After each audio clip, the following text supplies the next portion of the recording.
السلام علیکم۔ جمعہ مبارک۔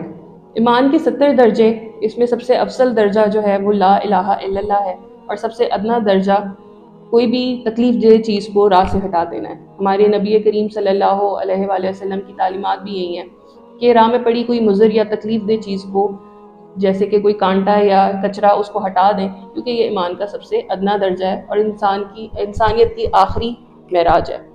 تو اسی کے حوالے سے ایک حدیث ہے، اس کا مفہوم میں آپ کو بیان کرتی ہوں۔ مسلم کی روایت ہے کہ ایک شخص نے سر راہ ایک درخت کی ٹہنی پڑی دیکھی تو کہنے لگا، اللہ کی قسم میں ضرور اسے مسلمانوں کے راستے سے ہٹاؤں گا تاکہ انہیں تکلیف نہ دے۔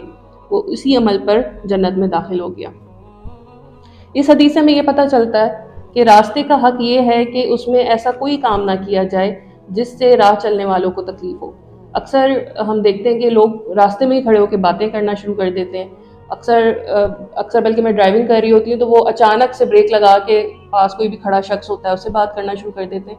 یہ ضروری ہوتا ہے کہ جب بھی کوئی یو ٹرن ہوتا ہے تو بالکل یو ٹرن کے سامنے والی جگہ پہ کوئی گاڑی یا بائک پارک کر کے چلے جاتے ہیں، جس سے جو یو ٹرن لینے والا ہوتا ہے اس کو پھر ٹرن لینے میں تکلیف ہوتی ہے۔ تو ایسی چیزوں کا خیال رکھیں۔ اور اس کے علاوہ اس حدیث میں یہ بھی پتہ چلتا ہے کہ ایک مسلمان کو تکلیف سے بچانے کی کوشش کرنا ایک عظیم عمل ہے، اور یہ ایک اتنا عظیم عمل ہے کہ صرف اسی کی بنیاد پہ اللہ تعالیٰ آپ کو جنت میں داخل کر سکتا ہے۔ اپنا اور اپنے پیاروں کا بہت خیال رکھیں۔ فی امان اللہ۔